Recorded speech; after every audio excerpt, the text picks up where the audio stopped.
The City of Angels is black and gold. You are listening to the Heart of LAFC podcast. And now, Josef Zacher.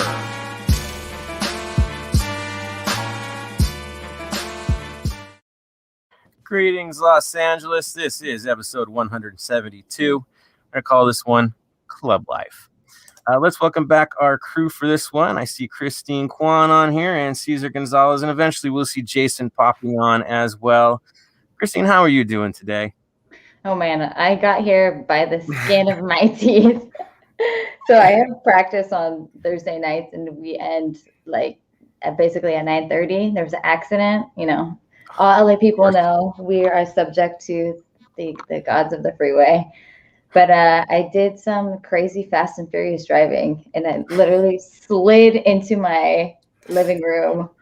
I had to choose between alcohol or going to the bathroom. And, of course, I grabbed the bottle of wine instead of going to the restroom. So I made it, you guys. So happy. Got to get you one of those, satin jackets, Driver, right?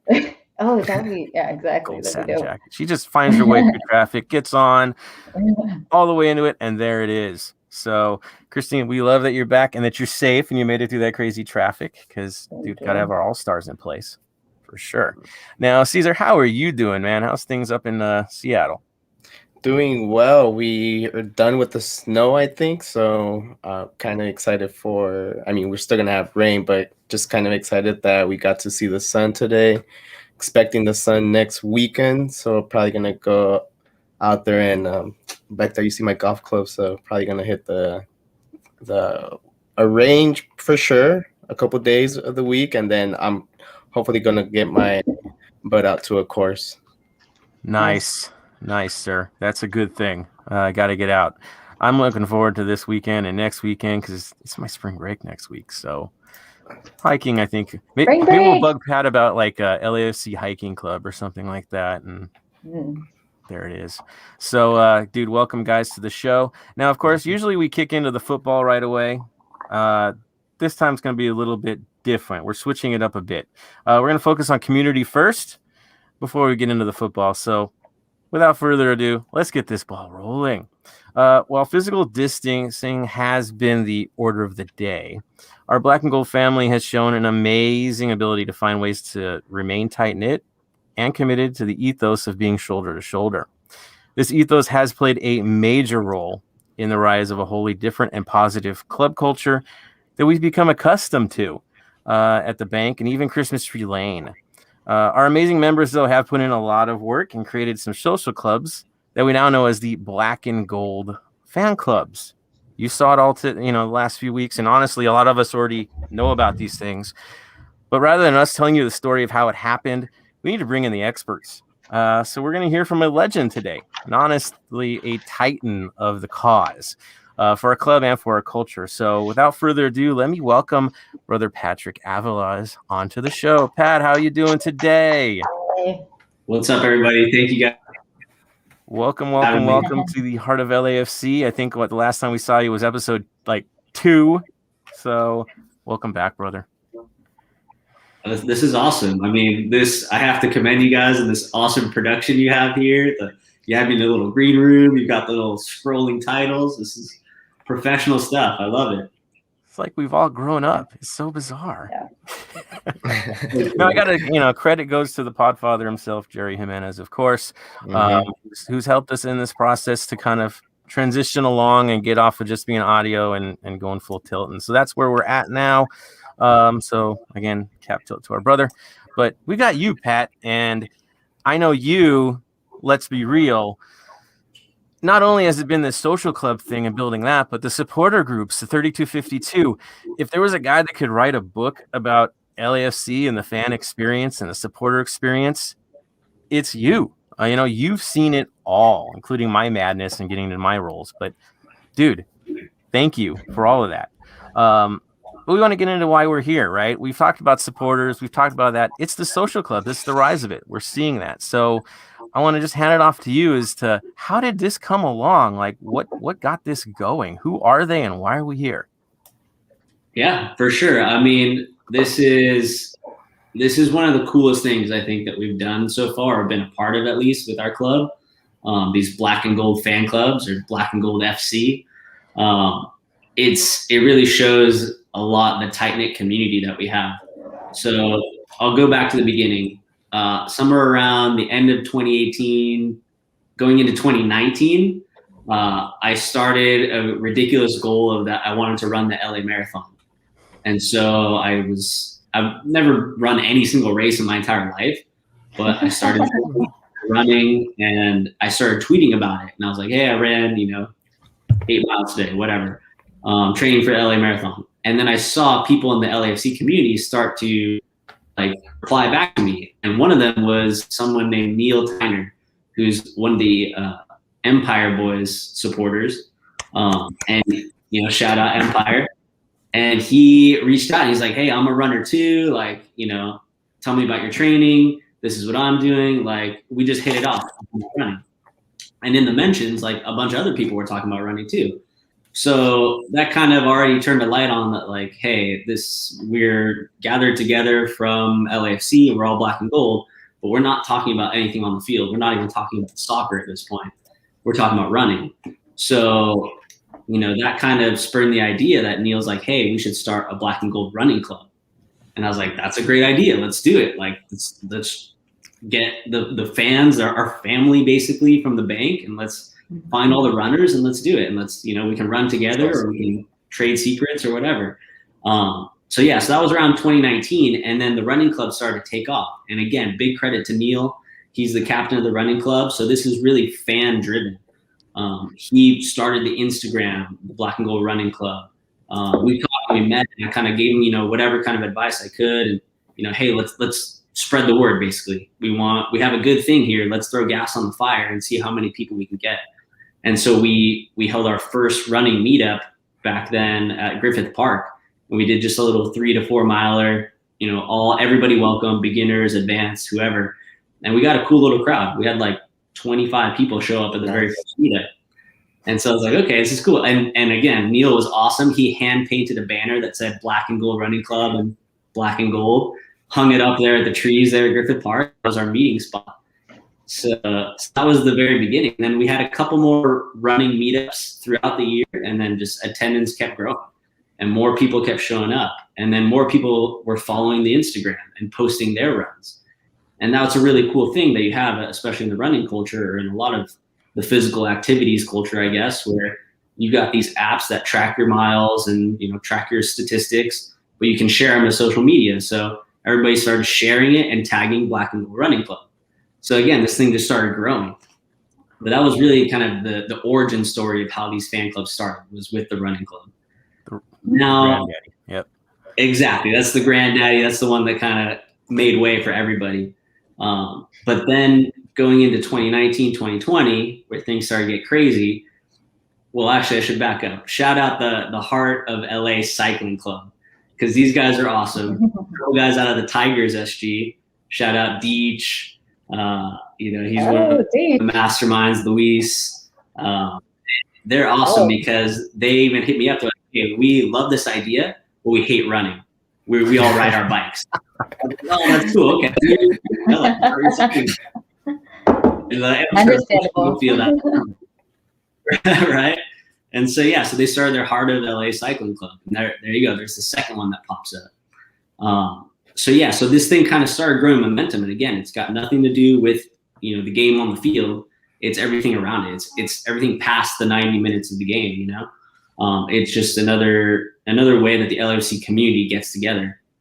And so then we hit 2020, right? And everything just gets turned upside down with this pandemic. And it was rough. It's rough for a lot of people. And you have, all of a sudden you're stuck at home. Maybe some people are alone. They're not out there with their friends or family, or they're not close by. Then you have the whole baking phenomenon. People are making sourdough bread.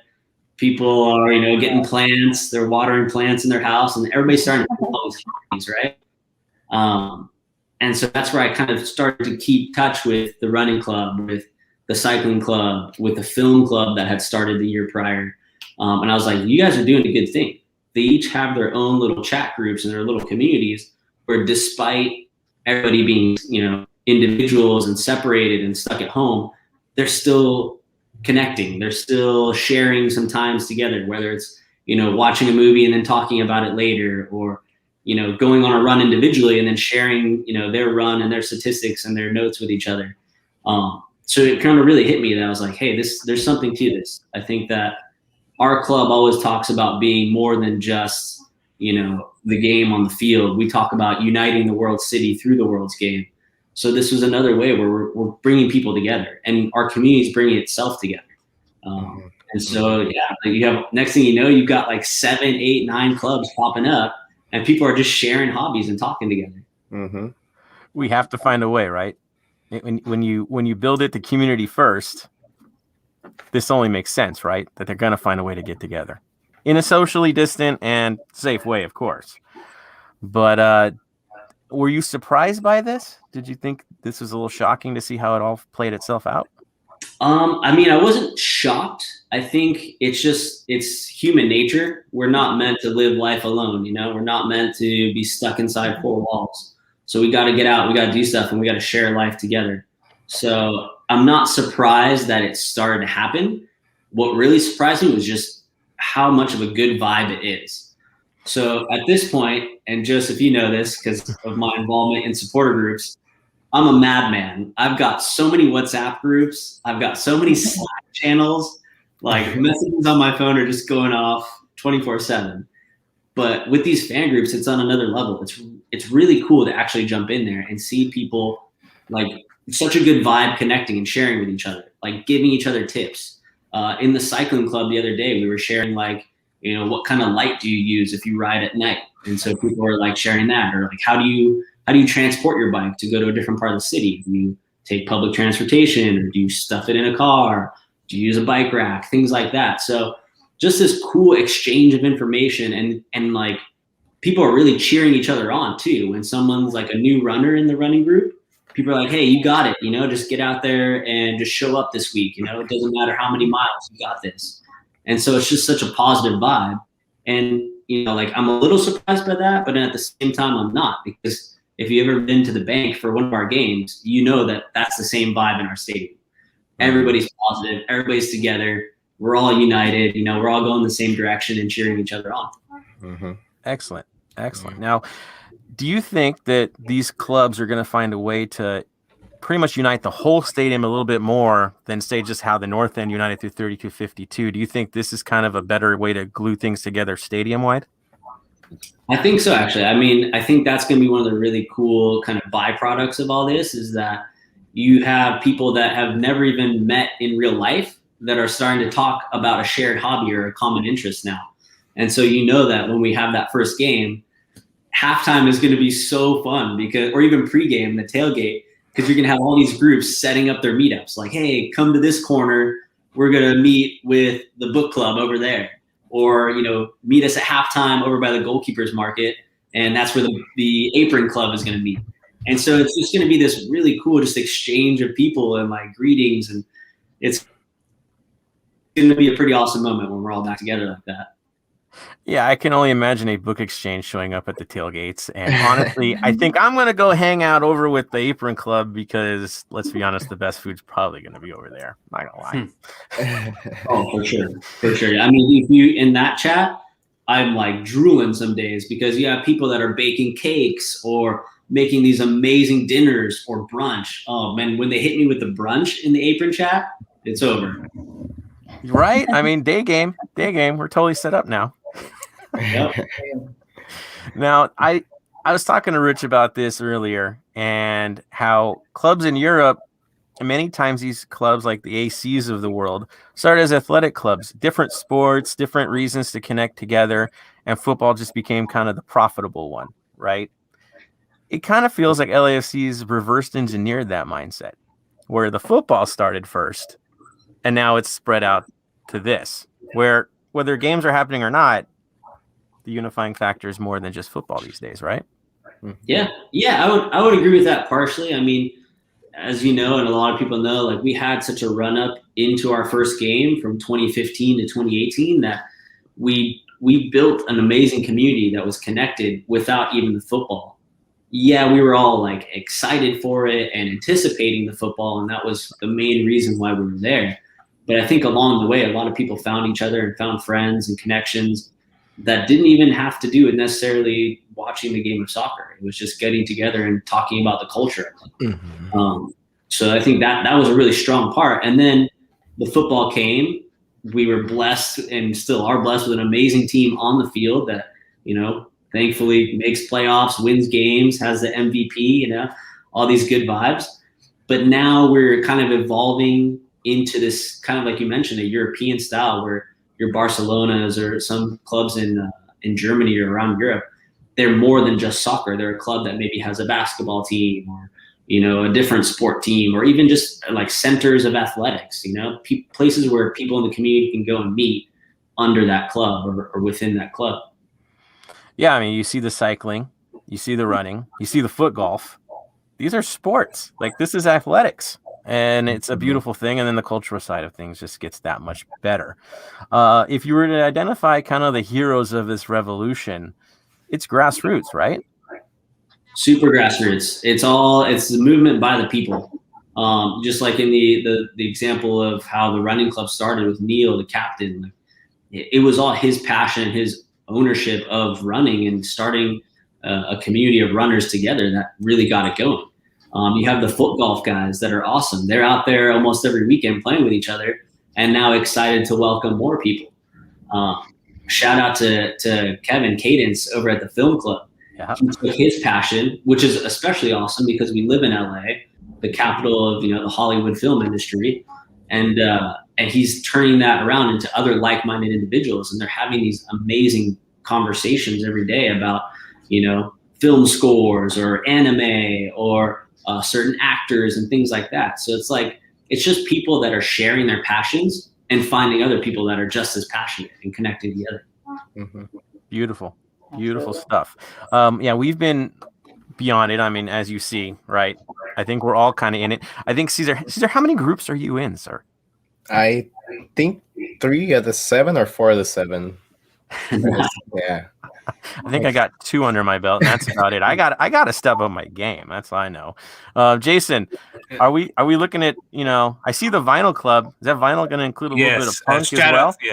Yeah, shout out to the Vinyl Club. I saw a couple of their comments on there. In fact, I'm starting this week, happened to be with Pat on with the clubs. This is with the Black and Gold Vinyl Club. My album of the week is right up there. Descendants, Everything Sucks. Nice. That's my all-time favorite Descendants album. Some people will go Milo Goes to College, but Everything Sucks to me, song to song, is just awesome. But the Vinyl Club, I love. The movie club I started following, but I think it's awesome. I mean, the Vinyl Club, I really got connected when I first kind of got onto it. Whoever's in charge of it sent me like a DM and said, hey, because he noticed I was posting a lot of pictures of my vinyl I buy. Usually I go to Dr. Strange Records. And so he said, hey, whenever you buy something, just tag us and we'll repost it. So whoever does that, I don't know you personally or by name. Hey, thanks. I know we've seen a couple of your comments down below. Well, I know who he is. It's Victor. And I actually got to meet Victor yesterday through Zoom, as always, right? He's a Preseason student, right? And so we were talking about one of his communications projects, and I got to kind of get interviewed and have a good time talking to him yesterday. And he's fully driven with the Vinyl Club. I know it's going to take off because the passion with him is definitely there. Yeah, for sure. So there's one more. I mean, we was talking about like 7 of them right now, and here comes number 8, and it's going to keep going. I could see a hiking club. I'm in for hiking, guys. That's the other thing. Like, the amount of messages we've gotten lately of like, hey, can I start this club? Can I start that club? Like, it's so awesome. People just want to share, again, more hobbies with each other. Shout out the Vinyl Club. I think it's super sick how you guys share your records, and especially nowadays where, so you mentioned Punk, like the place where you go buy your vinyls. That's so rad. And it's so important because it's another part of our community. It's supporting a local small business, like people are sharing like, hey, where did you get that record? Or in the film club, like, hey, where did you used to go to screenings? Like there are small theaters and small record shops out there that actually need our help these days. And so this is another way to kind of give back to the community in that sense. Absolutely brilliant. Now, if any of us wanted to join these clubs, what's our best route to get into them? Definitely. The best route, I would say, number one, starting on our webpage on lafc.com/fan clubs or fan-clubs. You can find it there. You can find these first 7 that we've been in touch with and are promoting. But like I said, there's a bunch more I think that are coming along the way. I can see another wave of like, the vinyl club. There's a golf club that's in talks now. I've heard a lot of calls for hiking club or for a surf club. Nice. Like it's wild. It's getting wild about all this, and I love it. Like, so I think it's going to be another step of reaching out, getting everybody's contact info, seeing how people communicate, and then we'll update the webpage and put some more on there. But definitely reach out. Go to lafc.com/fan clubs. Log in there. You can sign up for as many as you want. Once you sign up on the back end, we just send you an automatic email that has a link to whatever chat program that club uses. So some clubs use Slack, some clubs use WhatsApp. The gaming club, which is an awesome one we can talk about in a little bit, they use a Discord server, which is really cool because I didn't know much about Discord coming into this, but now some of us at the office had a meeting with the Discord folks, and it's such a powerful app and such a fun way to connect your gaming with this chat and this community. So they use that one. So you'll get a link once you sign up after you go to the webpage, and then you'll be plugged right in. You'll be in the chat. And then the best thing I would recommend after that is just, be active. Whatever you put into is what you're going to get, like a lot of things. So Patrick, yourself, and you'll find out. Patrick, I got an idea for you. I think you should start a long hair, don't care men's club. All the guys out there with long curly hair, and also guys with quarantine beards, Joseph. This is the perfect time for you guys to start like trading, I don't know, men's secrets, right? Grooming secrets. Yes. I like that. I think you're on to something. Well, I mean, the long hair don't care could count. I mean, he's got the North Pole covered. I got the South Pole covered. So I guess it all works, doesn't it? Match made in heaven. It is. It is. Now, if we ended up with both, then total chaos, right, Pat? I was just thinking, you mentioned surf club. Like, isn't that your bread and butter as well? Yeah, I mean, that's the other thing. Admittedly, like, I'm having a great time over here because I'm just picking hobby up after hobby, and some of these are things that I grew up doing and love. Like a surf club would be rad. That's something me and Marcus at LAFC have talked about for a long time, is getting out in the water with other like-minded black and gold fans. So that one's probably not far behind. Marcus, now we need to get him on the show because if you got stories, that guy too. Like, we love you, Marcus. I hope you're hearing us. So yeah, I was going to talk about how's the club assisting, and I think you pretty much answered it. It's organizational and communication setup, right? I mean, you're just pretty much relaying the info. Yeah, we're really just facilitators in all this. Like, we're just helping connect people to the clubs. Again, this is really fan created, fan run. Some of these clubs have a clear cut captain or a couple, co-captains that make it happen, whether it's, for the cycling club, some of the guys that plan rides together and routes and things like that. But then some of these clubs are brand new and they have a little less structure and there's a little more of like a free flowing format. I kind of think of those a little more like a forum. So like many of us who have picked up a new hobby here in quarantine or anything in life, like you want to go and learn more about that. So you go to the web and you go to Reddit or wherever and you just start asking questions and talking about this new hobby. That's what a lot of these clubs are like as well. So that's just a great place to just kind of chat and learn more. Yeah, I would like to touch up on the foot golf club just because I was kind of one of the first ones who helped create it with Jonathan. He goes by Chila, and another friend of ours, Mario. And it just started off like we used to go foot golf every weekend, and then it was we started inviting more friends, and everyone just started going, and then we're like, let's just make a club out of it. And then the LAFGC nickname came out of it, and then we came up with this logo that you see on Joseph's and my shirt. And then this was just created out of like 3 guys going back and forth, and we made this like on an app, and then we rolled with it for like the first couple of months until Jonathan decided to get one professionally done, and that's the one that he shared with Pat. And but just to go a little bit behind it, we even mentioned like something fun that we could get out of this would be contacting other supporter groups or other MLS clubs and seeing if some of their fans would like to play against us on away days. Just like go to Colorado and play foot golf there. Go to Atlanta. Go to Seattle or come to Seattle. There's a couple courses that I know. Go to Portland. And that was kind of the whole idea, just to not also like get to know LAFC fans, but also get to know other MLS fans out there that enjoy this sport as well. But now I'm glad that it's going the way it's going, and I see that the Slack chat is pretty much booming right now. Nice. Yeah, it's awesome. Yeah, I feel like the timing of it is really serendipitous too, because people really need social interaction right now. So I know that the club has been like a connection point for so many people even before COVID, but like Patrick and anybody else, like, have you guys heard from members of these clubs about how it's like impacted them positively, or how it's given them an outlet during this time where we're all sort of feeling a little bit anxious and isolated? Oh yeah, 100. I would say that's probably one of the biggest benefits and one of the coolest things I've been surprised and happy to see is this connection of people. I'll take the film club as an example. Months ago in quarantine, they figured out a way of how to hold like a screening where they could even chat with each other and all watch the same movie at the same time. And so it's kind of evolved. They've done these like themed weeks with different movies and things like that. And it's so cool. It's so cool to see open up their Slack group and see 100 messages in there of 40 different people talking about a movie or talking, breaking down different aspects of the movie they watched or getting excited and recommending a movie for the next week. And so for those little couple minutes when you're scrolling through there reading it, you forget that everybody's separated and in a pandemic. And it looks like a little party going on, actually. That's amazing. We need to put a mural of you, like St. Patrick, somewhere. You can choose the street, the alleyway or whatever. We'll see. I think we need a Carlos Vela mural first.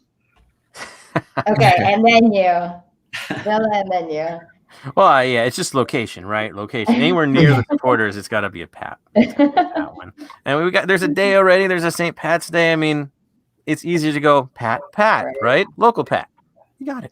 Good. If I were to ask you, what would your personal favorite be of all the groups you've been a part of so far? Like, even if you say 2 or 3, like that really impacts you and has really helped you get through the madness that we're in right now. Good question. It's hard to pick. It's like when anybody asks me, what's your favorite supporter group? To this day, I've never, said that and never picked one. Nope. With the fan club, at least a little different because, you have certain inclinations or, talents or strengths or weaknesses. I would have to say there's a couple. The running club probably is the first and foremost because it's the OG. I'm a runner. I love running, just, mostly for the mental benefits that it provides. I go crazy if I'm, stuck inside too many days, so I got to get out and run. But that's been a really, really fun one. I'm really excited about the book club. That's something that I've actually, wanted to work on lately is just reading more, and especially reading different kinds of books that are not necessarily something that I would have picked or that I'm comfortable with. So I'm excited to get into that club right now. Yeah, there's a lot. It's hard to pick one because I'm a member of every single one at this point. Right. It's there. I think for all of us, it's just going to keep expanding. I wouldn't be surprised if I'm in almost every one of them by the time the week is done because it's just so tempting to just check these things out. Curiosity, right? Mm-hmm. Now, where's the location to find this information at? So if you go to LAFC.com, let me just double check so I don't butcher it here, but it's LAFC.com/fan-clubs. Fan-clubs. Perfect. Yep. Perfect. Yeah. Head on there and then, or, also go on Instagram. You can search for a lot of these clubs. Some of them have their own pages. Some of them don't yet, but, start following them. They got their own hashtags. You can tag your little post with them. They'll share it. But definitely go onto the webpage and that way you can get plugged into the chats. Excellent. All right. When football does return, what do you see for the future of these clubs? How are they going to stay active while the football is happening? What's the best way to keep them going that way? Good call. I mean, I love what Cesar, you were mentioning about with the foot golf club, and even on away trips, like going to find foot golf courses in other cities on an away trip, or challenging supporters or fans of other teams to a foot golf match. That's an awesome way to do it. We always have an off season. There's always those couple months where we're away from the football. So this is another great way to stay connected with people. And a lot of times some of these are just, really great, free time hobbies, or good little wellness or mental breaks, from your regular grind of work, or even the grind of supporting LAFC sometimes, to be honest. Good. In my head now, I'm imagining like the cycling club heading up to Portland, right? And taking over every rental bike and every borrowed bike, and just pretty much taking those over for the rest of the weekend. And like, where'd all the bikes go? LAFC took them up.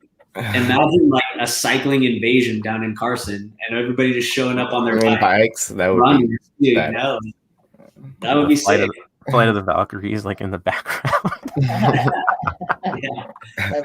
Love it. This is, dude. Honestly, it's so original and so different, especially in MLS, to see something develop this way. That I think we're just, again, this is that rarefied air that we all get to enjoy as LAFC supporters. It's insanely perfect.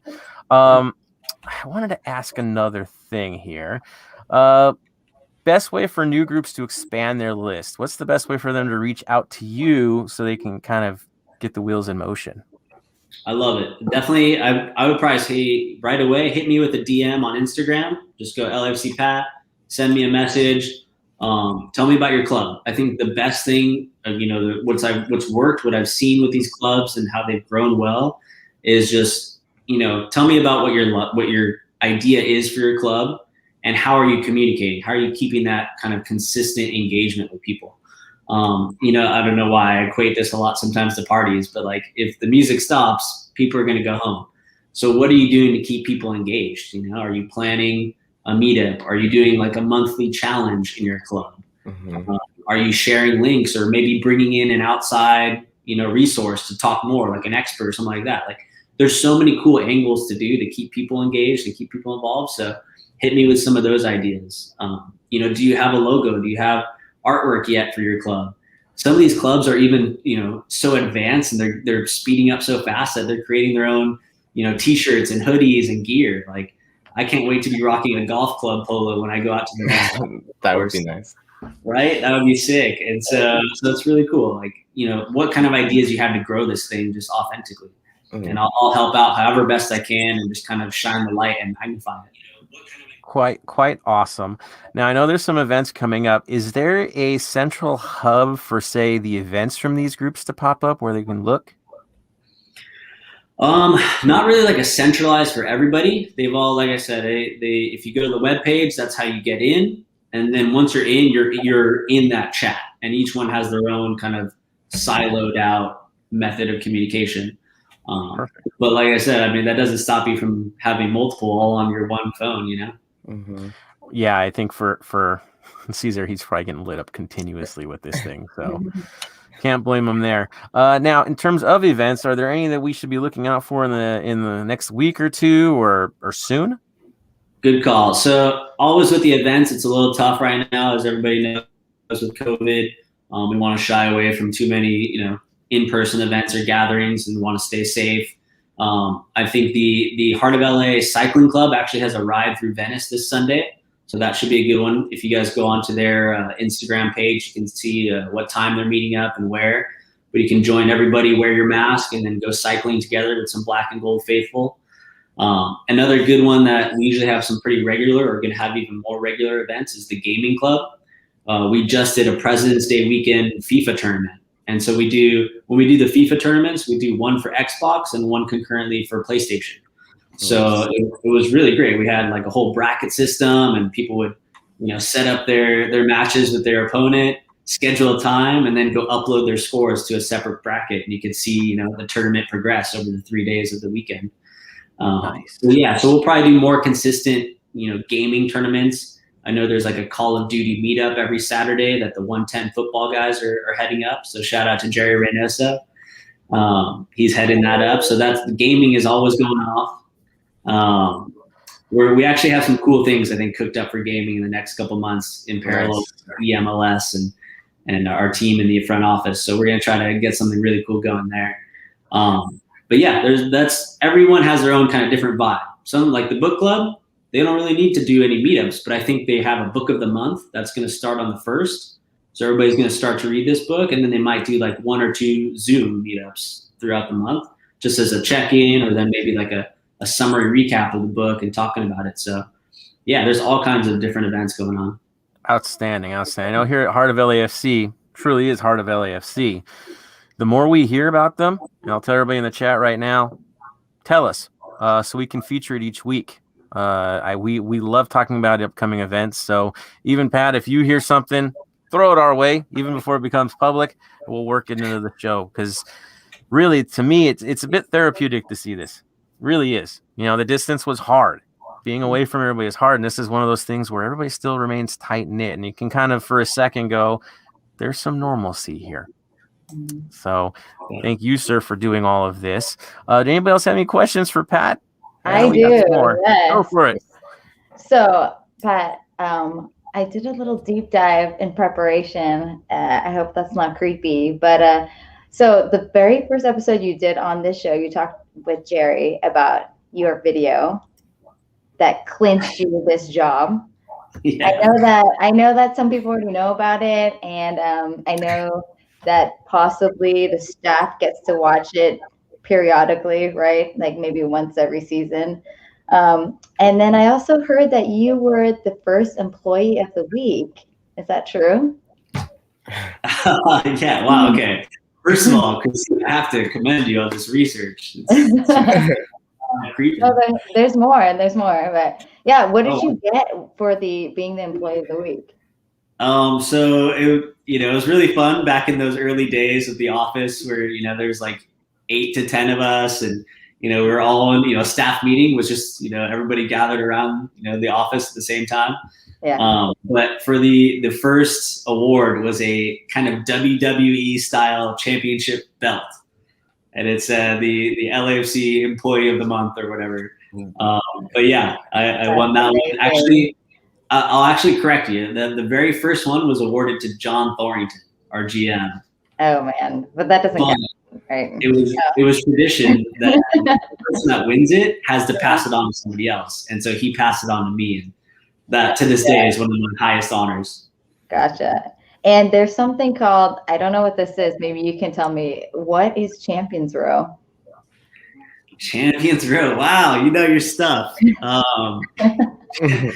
Champions Row was a very funny little setup of 3 desks outside of our old president Tom Penn's office, our old Wilshire office, and it was literally like 3 desks in a hallway, and those 3 desks were occupied by myself at one, Ben Coleman at another, and Alex Sale at the third.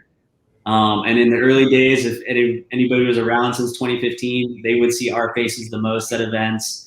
Always running around, hustling, doing whatever we could to get the word out about LAFC. That's amazing. So you guys were dubbed Champions Row. Yes, Larry Friedman dubbed Champions Row. That's amazing. Okay, and then the last thing I got to know is, I hear that you kick off all the staff meetings. How do you do it?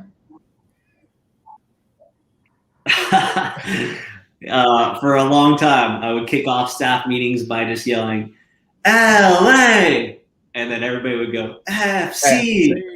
That's better. Right? That's amazing. Exactly. So, you have to start with a chant. Yep.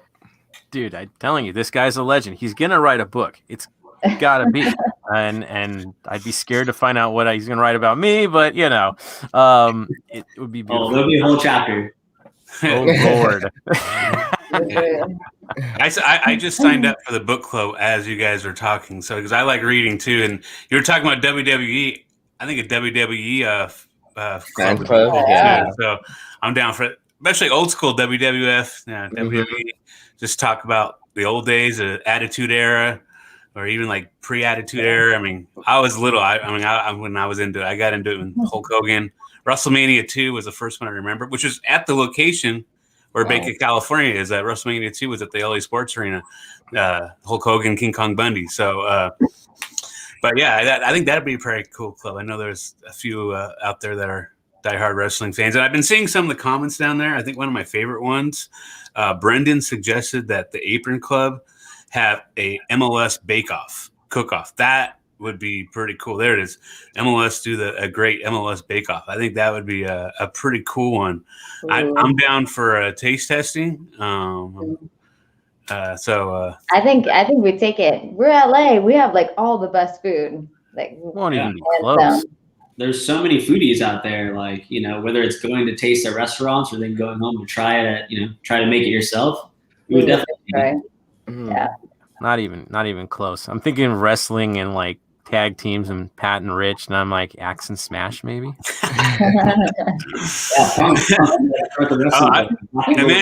Imagine them in the demolition outfit. That'd be kind of a scary thing to see.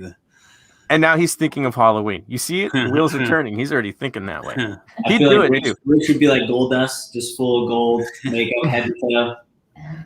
Yes. Agreed. Who would be Ric Flair? That would be the big question. Ooh, that's a good one. Maybe Larry. Larry could be a good one. I was gonna say Larry too. That was the first one that popped in my head. Larry. So. He could do Gold Dust as well. I mean, he's already got the jacket to match, right?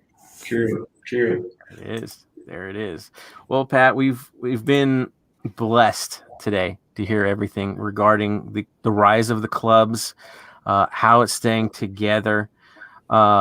If you had words to say to everybody in that process, I'll give you the floor, man. What would you like to say to everybody involved in this whole movement? Oh man, I just want to say first and foremost, I miss you guys. I miss everybody at the bank, all the fans, from the tailgate to the match to the post game. Like it's sad. It's sad not seeing everybody every weekend. So this is a really cool way to do that instead, to stay connected. So I want to thank all of the captains, all the people that started these clubs. Shout out to you guys. You guys are leaders in your community. You guys are getting people together and not being stopped by any limits of, staying safe, but still not being isolated.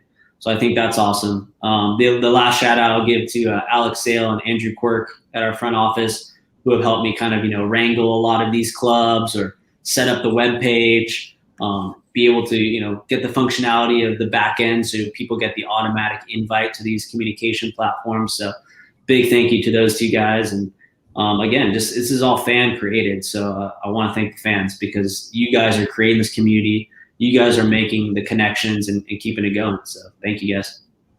Dude, it's an honor. Yeah, we're all thankful for everybody too, because it is for every one of us in this conversation right now. These clubs have found another way. It's one thing to do the work in the background to be a supporter, because you know how that gets in off seasons, right? You could get lost in the work of it. Mm-hmm. But this is something that you can actually have a lot of fun. It's not too serious. And again, you see your friends again. You see their faces. It's outstanding. Anybody else have anything you want to ask Pat? Even from the chat, does anybody want to ask him any questions before we let him escape? And I don't know if you quite want to escape, because we definitely love to have you stick on for the rest of the episode here. Yeah, but, I'm here. I'm here if you guys will have me. Ooh, yes, yeah. Dude. Honored. All right, sure. Pat, what's your most esoteric, eccentric hobby that's not a club yet, but that you do and potentially besides surfing? I think we heard surfing already, so yeah, that's not strange at all. Surfing is okay, but something really that you do that's bizarre. That's bizarre. That's a good question. Let's see. I'm trying to think. I mean, I've got my own little hobbies here that I share with people, but yeah. I don't know if it's good for clubs. That's tough. Let me think about that. I don't know. I've gotten really into mountain biking, but that's not too bizarre. That's cool. Yeah. I've been getting into Muay Thai as well, but again, not too crazy. Nice. So yeah, I'm just an active hobbyist. I think I don't like to just sit down for too long. I'm not a great gamer, so whatever. If there's something outdoors, camping, hiking, running, all that stuff, then I'm there. Cool. There it is. So again, open book, right? got to be open to these new ones. It looks like Sheila does have a question saying, Pat, when are you joining us for a round of foot golf? Oh, I would love to. Let's do it. I mean, I'm not going to lie. I'm not a bad foot golfer. I've got some experience there. There's a nice little 9-hole by where I live over in Agora Hills in Ladero. So I'll go over there some days. On a nice day, I'll go kick around a little 9-hole. So let's do it. Challenge accepted. Sheila, did you see that? Ooh, I like Brendan's. Brendan says, when is Pat coming to surf in Australia? I would go tomorrow if I could. Is it open? Can I come? I know. Asking for all of us. Can we go? I don't want to escape. Yeah. Man, as soon as I can, I'd love to travel down there and see you, Brendan. A comment from Ox. He goes, it was good seeing Pat. Thanks for sharing your stories. So you got some love out of Kansas there. Shout out to Ox holding it down in Kansas. Yeah. I think Christine had a question. Go for it, Christine. Who do you think would be the best person on the LAFC staff at foot golf? Ooh, besides myself? I mean, it could be you. If you think it's you, say you. Let's do like top 3 then. Top 3. Let's see. I'll even break it down a little more. I think Marcus has a phenomenal drive. Nice. That guy can boot a ball very far. Okay. I think Imad's short game is really good. Imad shoots. That's where you need it. That's it right there. I would have not thought that. Yeah, but I think I would have to give the best all around Dark Knight role to Lauren Terry from our video team. Oh, nice. Well, she plays soccer, so right. Yeah. So I think she's the best all around player. She could probably take everybody in a full 18 rounds. Nice. Man, can you imagine a tournament with this that goes widespread? Man. That'll be fun. I mean, as soon as we can have events again. Yep. That would be nice. Yeah. We're going to have an event every single weekend. All I know is the minute I can get that shot, I'm dashing that thing into my arms. No questions asked. The sooner we get her there, the better. Pat, dude, again, it's been an absolute honor. I think now we're going to make you squirm a little bit because we're going to talk some football. Now I'm going to put you on the spot. I know you're going to be like, yeah. But, yeah, enjoy the madness that is. Because, guys, we're going to move into football now. Again, thank you, Pat. Anything you need from us to help in the process, just tell us. We're all on board. That's for sure. Awesome. Thank you, guys. Again, everybody go check out LAFC.com/fan-clubs. Sign up. Like I said, I'm sure there's going to be more clubs started. So if you don't see one you like, start one yourself. There it is, guys. You see it across the bottom right there. For those who are listening again, that's LAFC.com/fan-clubs to check it all out and to join up. And again, reach Pat directly, even on Instagram. If you're starting up a new group, they're looking for it, guys. It's open. There's no closed doors on this one. It's all open doors. So make it so, guys. I know you got some cool ideas out there. All right, on to the football, everybody. Let's do this. So, Cesar, I was going to transition to you. What have you got for preseason news? What are the dates? What are we looking for? Preseason, guys can start showing up as of actually now if they really wanted to. But officially until March 1st is when individually the guys can start showing up to the facility and go through the process, that MLS put down for each club. And also each club has to abide by the state laws. So LAFC has basically a double whammy because of the laws that are currently enforced in California. So that being said, as Joseph loves to say, our players, again, will start showing up March 1st through March 8th. That's when everyone should, by then, hopefully be clear to practice. Even then, still in small groups. And all goes well, they should, by day 7, that's when they can get training together as a group. As far as who's here and who's not, I think we kind of have some of that clear. We know a couple players or one player who was loaned out who won't be with us. We know a couple guys who are residing in LA who are still currently here. We know a couple guys who are still in their respective countries, and we hopefully, I think goes bad in their respective countries as far as their COVID protocols, and they return, safely and, in a timely manner. And yeah, hopefully the boys can just, get here and get it going. I think we're all excited to see the LAFC tweets and even their tweets and Instagram stories and them traveling back, them showing up to the training facility and going through that process. Once we start seeing that, I think everyone will be a little bit more calm and excited that, the season's getting closer and closer. So March 8th, I think we'll start seeing a little bit more news coming out as far as what players we can expect to fulfill the roster and, get active throughout the preseason before the, our first match of April 17th or 18th, depending, when the schedule is released and what day we are assigned to play. So yeah, a lot of I would say exciting days coming for sure. I think the next week or two will be filled with a bunch of news coming from MLS, coming from LAFC, around the league. So just keep your eyes out and stay aware. There it is. I see Pat nodding his head right now, going, "Yep, news coming down. We're ready, sir." I will say this: it was really cool seeing Mark-Anthony Kaye getting a run out with his pup on the field today. A little normalcy. Yep. I mean, I don't think we've ever seen a pup run across the field at the bank before, so that's a little new. Yeah. But at least somebody got a run out there. And then there was also another individual that was apparently now an employee at the at the store. But Kim Moon Hwang was setting up his own jerseys. Is that what we all saw there? Yep. Moon's in the building. Moon's here now, so he's getting the tour, the special private Rich Orozco Benchi tour of Banc of California Stadium. So he's pumped. He's excited, and I can't wait for you guys to meet him too, because I think he's doing something special. Yeah. What was your take when he went into the North End? What was his vibe? I think like you could see it. It's kind of like anybody that goes in the North End for the first time. You get this kind of like chills almost. You can feel the spirits and the ghosts 3252 in there. Yeah. Something special happens in that place. So I know it's not the same, but did you guys play the chants as he was at the North End, or was it just quiet?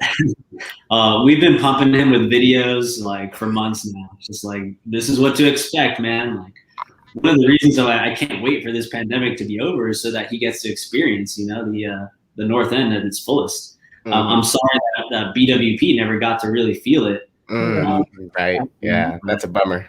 Yeah, that was painful. Now, it is true. It is tradition that usually our new signings get to at least stand in for a few minutes with us.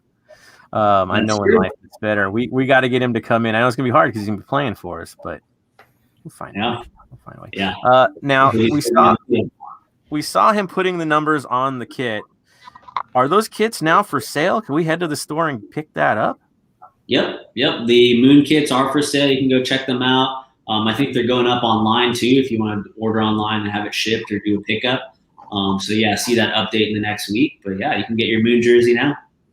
Nice. I don't want to put it to you, but we only saw the back of the kit.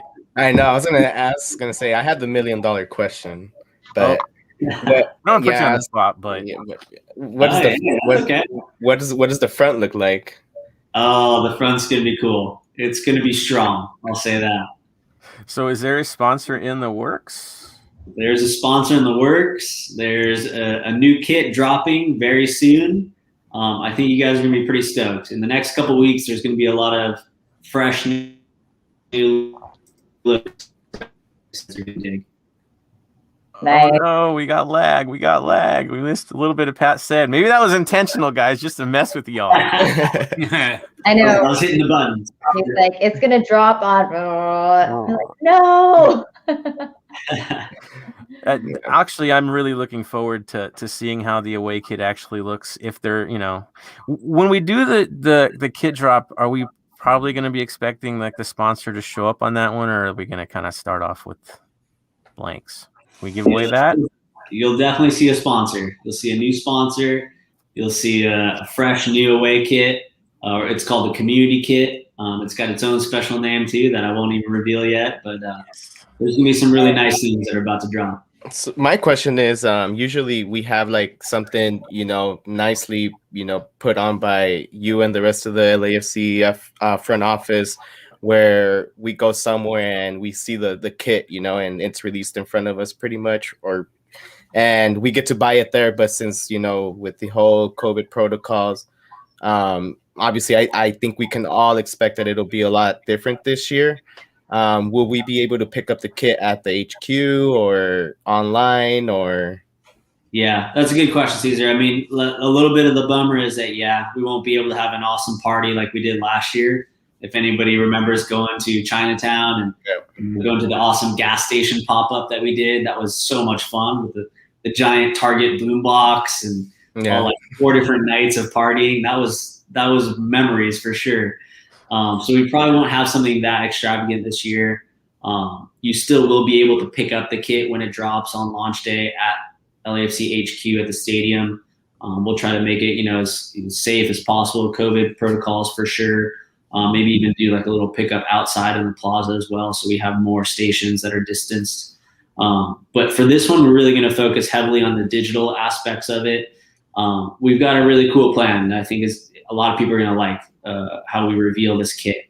We want to make this, it's called the community kit. I don't know if you guys are familiar, but Adidas and the league are kind of changing a little bit of the nomenclature. They're kind of going away from home and away or primary, secondary. They're calling what we used to call the home kit, they're calling it the club kit now. And the secondary is going to be called the community kit. Nice. So we really poured a lot of love and a lot of heart and thought into the community, the word community on this kit. So we've got some nice plans to reveal it and get out there again in very street by street fashion. Nice. You guys will see that very soon. So I actually did come across call it a rumor, call it whatever you want, but it was interesting that there's only going to be 3 jerseys, or let's just say 6, right? But 3 clubs will be sold basically globally, and we happen to be one of them. How true is that? I'm only asking because Brendan here from Australia is asking, can LAFC HQ do international shipping? But like I mentioned, I kind of read that online that basically the LAFC kit will be available globally, not just, in the US. So I don't know how true that is. Can you go into more depth with that, or will HQ be shipping internationally? Yeah, it's something we're actually still having a lot of talks with the league and working it out. I think, again, credit to the whole league, to MLS. It's really grown so much lately that this is now a conversation. This wasn't a conversation a couple years ago, but even again, credit to teams like Atlanta or even Seattle, us coming in. Like, we're starting to make waves on the global football scene, and so now we are starting to open some doors and be able to have our gear, have the hat, have the jersey in other countries for retail purposes. So that's definitely going to happen. We're looking at how we can even make that happen more. How can we get more quantities into more countries and things like that? Brendan, for you, don't worry about it. We got you covered. Just Venmo us and we'll just make sure. VIP status. Right. I was thinking the same thing. It's like, he doesn't have to worry about that, because I think there's at least 6 of us that are like, dude, we'll just ship it. We'll ship it to you. Yeah. There's no question. So Brendan, I will say this, and he's asking, is the away kit similar to the Melbourne Victory away kit? The reason he's asking that is he sent me one of those. Big old surprise. I got a Melbourne Victory away kit from my brother Brandon. It has the map of the city sublimated into the kit. Oh, that's cool. So a light pattern over the entire kit, front and back, is the streets of the town. Like the whole thing, right? But very subtle. It's not like it really pops out. You have to be close to the jersey to see it. But they carry the streets with them wherever they go. That's cool. I like that a lot. That's a cool style. I think Barcelona did a little similar thing like that last year. Any club that wants to represent its city and does it in either the fabric of the jersey or in their photos and flag, that's doing it right. I think that is something that is, I want to see more clubs doing. Fantastic. And to be honest, I know Marcus is the guy that probably puts in the most legwork of anybody related to our kit development. And if we saw it, the stuff that he came up with, it wasn't like sanitized a bit by Adidas, you guys would be shocked. But I know, he's putting in the hours to make sure that it really does shout out Los Angeles with everything that we release. Like, that's the guy I know that including you, Pat, everybody in the club, really, the ethos is there. It's pure. Yeah. So. Yeah. And I mean, you're right. Marcus is a creative genius, and what makes him such a creative genius too is the amount of love and passion he puts into things. He dives deep on the why of certain things. He doesn't just do things because it may look cool. He does do things and they end up looking cool, but there's always a really good meaning and purpose behind it, a good reason. So this is no exception. He works with the Adidas designers hand in hand. And shout out to Jeff Parrish, one of our in-house designers. Shout out to Alex Cervantes, the legend, AC Noho. Those guys are just so talented, and they're bringing to life some really cool designs. And we've even got some cool merchandise that is going to drop with the kit, or is going to come out throughout the year this year that I think is really going to, pretty much impress people. And then you have Ahmad Shoots that's going to be out there making it look pretty on Instagram. Yeah, to me, Ahmad, the image of LAFC, the style that we have, a lot of it's just the way he's delivered it to everyone. The perspective is so different. So shout out to Ahmad. Again, we have such creative minds. I remember going to Dortmund with Marcus and Ahmad and the stuff they were doing out there. And you just kind of sit back and it's amazing. We got a dream team. There's no question about that. We do. We're blessed. We have some serious talent and love, and just really some football heads at the club. Yeah. Marvin Chavez asks, what does the back of Kim Woon Hwan's jersey? I think it's his full name, right? Kim Woon Hwan? Yeah. Oh, okay. And just on Kim's jersey, it says his full name, right? Yeah, it says Moon Hwan on the back. Oh, it says Moon Hwan. Oh, okay. Got you. Yeah, there was a really interesting discussion with him ahead of time before he arrived. We're like, hey, how do you want your name to be represented? What's it like at Busan Park, the club he came from? So, and then I know on the national team, it's even a little bit different. It's kind of abbreviated. So that was a whole conversation we had to have. Totally, because there's a lot of Kims, so it's understandable that he wanted to go by Moon Hwan. Kim's his last name, just so everybody knows. I know it can be kind of confusing, but that's awesome. A little bit of a signature vibe to it all, huh? Yeah. It's good. I definitely want to get one of those. There's no question. I think he's a special player, and you're losing out if you don't get one of his kits. That's for sure. For sure. I mean, I'm just so happy to have a Korean player on our team, for the community that we have here in LA. And it's just awesome. Again, it speaks to what John Thornton and our soccer ops team have done. They're going out and they're getting young players like this across the world at the peak of their careers. Mm-hmm. Like Moon is playing for the national team. He's one of the future stars there. So he's there with Sun whenever they get called up. That's incredible that we have a player like that. Lucking out every time. We really are. Kristen, you had a question, right? No, I was just nodding and agreeing and thinking, man, just the level of detail in terms of scouting and just getting those kinds of players and then integrating them in, amazing. So, I have a quick question. You mentioned a new sponsor, so I don't know if you would know this, but if we don't have YouTube TV on the jerseys anymore, would that mean a different TV deal? It'd be nice to see them on FS1, just so we don't have to buy YouTube TV. I mean, FS1 is easier to get than a YouTube TV. I think I would love to see them on FS1. It'd be nice. I agree, Punk. I think you're onto something. We have some deals in the works right now. We should come out with some broadcast announcement this year, and definitely we always want to make it as accessible as possible to people. That's something I think we all learned, obviously, from our partnership with YouTube TV. And they're great partners, but I think this is a game that should be accessible to everybody. So personally, I agree with you. I'd love to see us on as much, I don't want to say public access TV, but as much TV that everybody has in their homes already. Yeah, like network television. Exactly. Yeah. So it sounds like maybe YouTube TV, that LAFC channel might be kind of fading off? Remains to be seen. I'll say that. We're like, Pat, blink once if this is true. Blink Right, twice. I know. No, I mean, honestly, I have YouTube TV, and it is cool because it loops all day LAFC content. So It it's does. kind of a nice way to reminisce, you could say. Yeah. So. No, I still love my YouTube TV. It's great. I mean, I love the feature, like when you can watch highlights when you catch a sport halfway through, and it's like, hey, catch up with highlights. It's the best. Dude. I will say though that with that channel, I do miss all the content that was released. So like in season 1 and season 2 is when it stopped. You guys were releasing like so many cool like weekly videos and even like a monthly recap.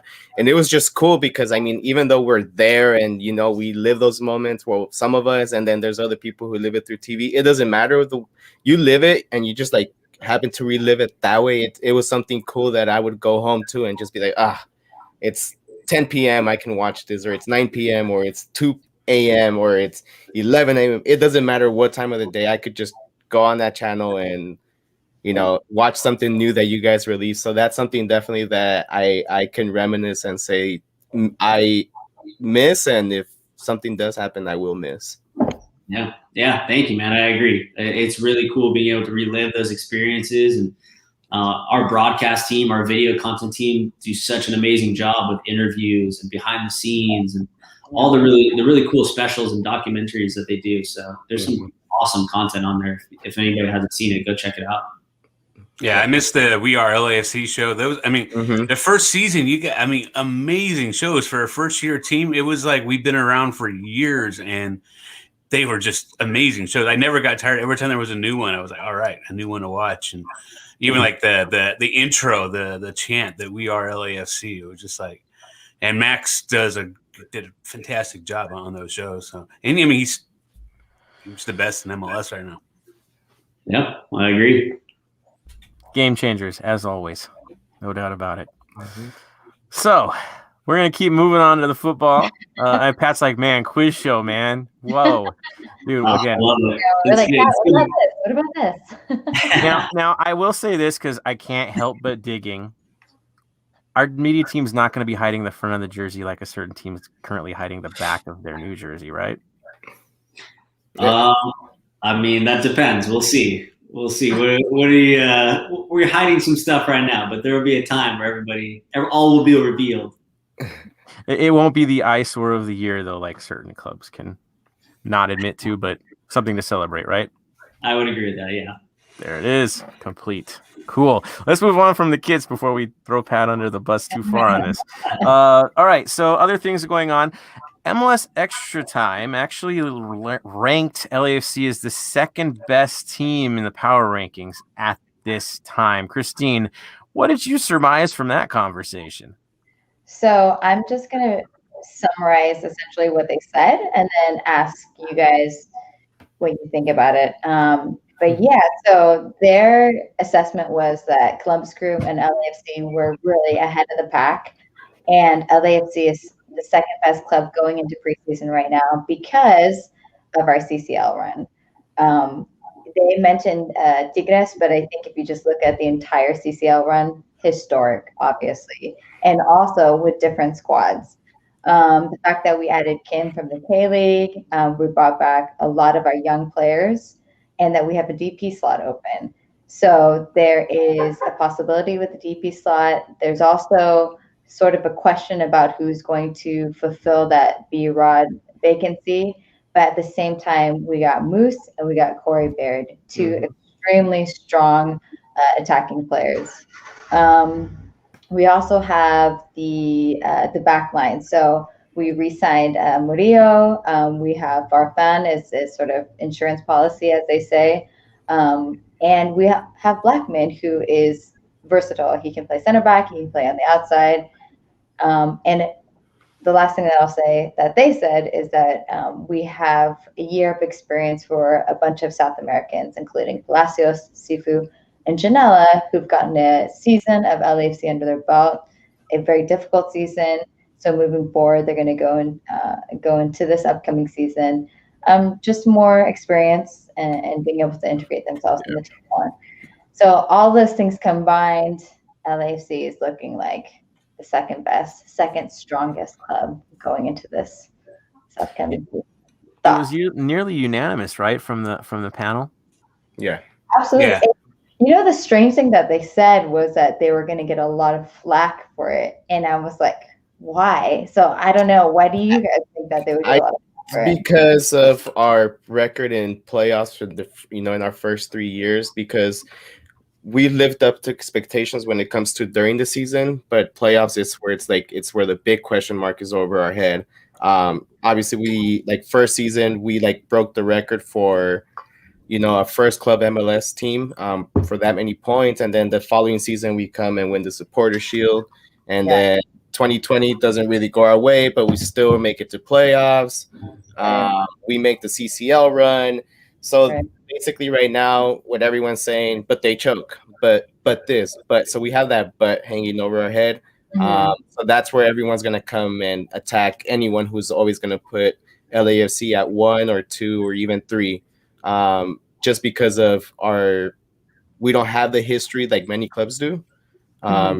So until we win a championship is what they say is when we'll gain that respect from across the league. But until then is where that's, a lot of people are going to get crap from anyone that is angling towards LAFC as a top 3 team.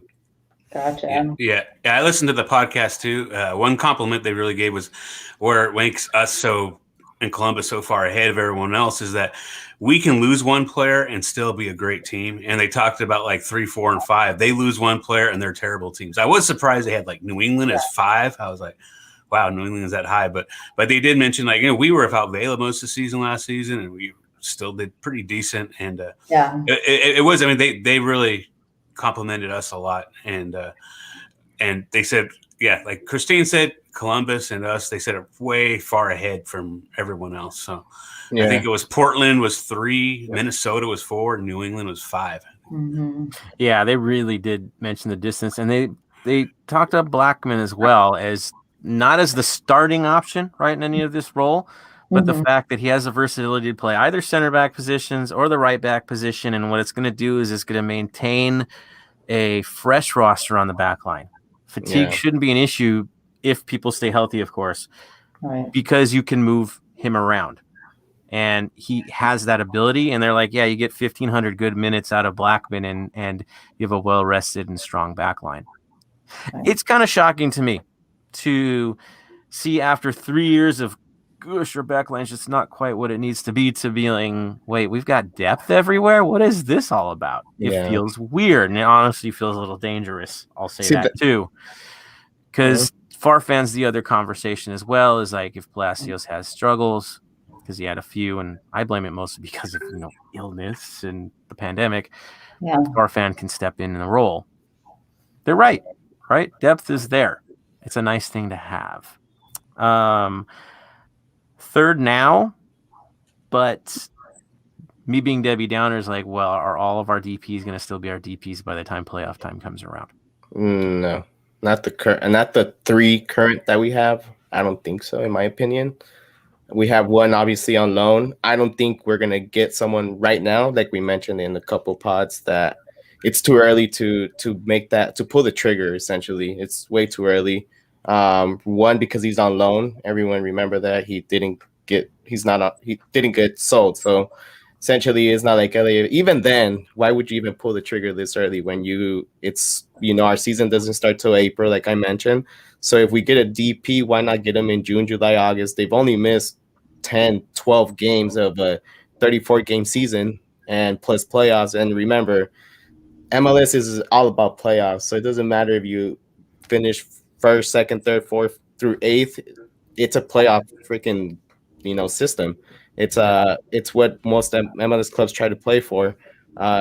Example, New England last year, they made it to all the way to the conference final with pretty much, I would say, player by player. They weren't the greatest team out there, but we just keep mentioning they know how to play the MLS system. So one upper hand that we have is the guys have learned the system, and then we've had 3 years of bad experience bad experiences in playoffs, plus the CCL last year. And I think this year everyone's just coming in with a different mentality, a different mindset that, things haven't played our way. But I think we've proved to ourselves that if things haven't gone our way, it's because for a reason. So we know how to fix those mistakes. And I think not just from, player 1 through player 11, but we're talking about the 3, 4, 5 players that can come off the bench, plus Bob Bradley. I think Bob has learned a lot in these 3 years. And, like I said, 4th year, I think everyone knows the expectations. I don't think we need to say them. They know. I think they not saying they feel the pressure, but they just know. I don't think giving them pressure is going to do them any good. But I think everything that we're feeling, they're feeling. And I think that they're just going to go out there and do their thing. This year is more focused, I would say. I mean, how angry do you think they are with their Tuesta situation in the CCL, getting ripped out of that situation? And let's be honest, if he was in that lineup, we are going to the Club World Cup. As far as I'm concerned, I'll just say it just like that. You're like, what do you mean? No, trust me. Tuesta controls time out there. He controls pace. He settles us. We didn't have that element in that match, and that's why we lost it. Very obvious to me. You saw that run that Tigres did. I'm sorry, but that could have been us, guys. And I know every player's got to think that way, right? Like, dude, we were this close, and now we're not in it. We're not in the CCL. We don't get these experiences, so I think we're going to be doing some damage early to people. Guarantee that. Yeah, and the guys are saying, well, why not the DP right away?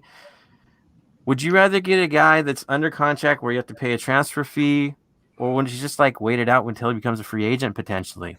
Well, right? Even then, I would just like to see how the season's playing out, and then in the summer make a move that's going to be that makes the most sense. 1 for the team, 1 for the club, and then 3 for that player. So it's just not a move that let's go get Agüero right now. What if he comes, but he freaking hates LA, and then he's not going to perform well. It's everything that you don't think about, you have to think about. So, yeah, I would say it's let's see how the season's playing out.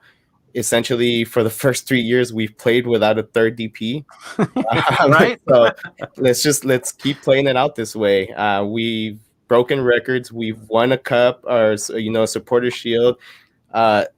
Things haven't been as horrible as everyone makes it seem. There's still clubs who haven't, done anything that we've done in 3 years. So, there's clubs that have been here since '96, essentially, and they haven't done crap. There's clubs that came in after that, and they still haven't done anything. So I think we're in a good position. Obviously, I think our expectations is, yes, win, win, win. I think we all want that. Again, like I mentioned, this year should be a little different. So. Yeah, and Cesar, I'm happy you mentioned that we do have 3 DP spots going on. If you listen to the Extra Time show, they made it sound like we have 1 spot open. In fact, they said that. They said, they have a DP spot open. But I'm thinking, no, Brian Rodriguez is just on loan. So, yeah, I was driving, listening. I'm like, nah, these guys, of course, we know about more at LAFC than they do. We bleed black and gold. But eventually, I don't think. I personally don't think B-Rod's going to be coming back. So, but we don't have that 3rd spot open currently right now, technically. So, I can't see him or his agent being even remotely interested in coming back here again. Right? He's made his jump. He wants to go there, even if it doesn't work out with that team. Dude, they'll shop him at a discount. Move on. He's done. He wants a different role. Mentally, he would not. It wouldn't work for him here. It would be too rough. I guarantee that. I would say he's one of those players that reads what's going on Instagram and Twitter. He cares about appearance so much that I think that's why he couldn't fit into LAFC, because he was so focused on my Instagram picture and my 6-pack and how do I look with my fresh cut. Wow. That's him.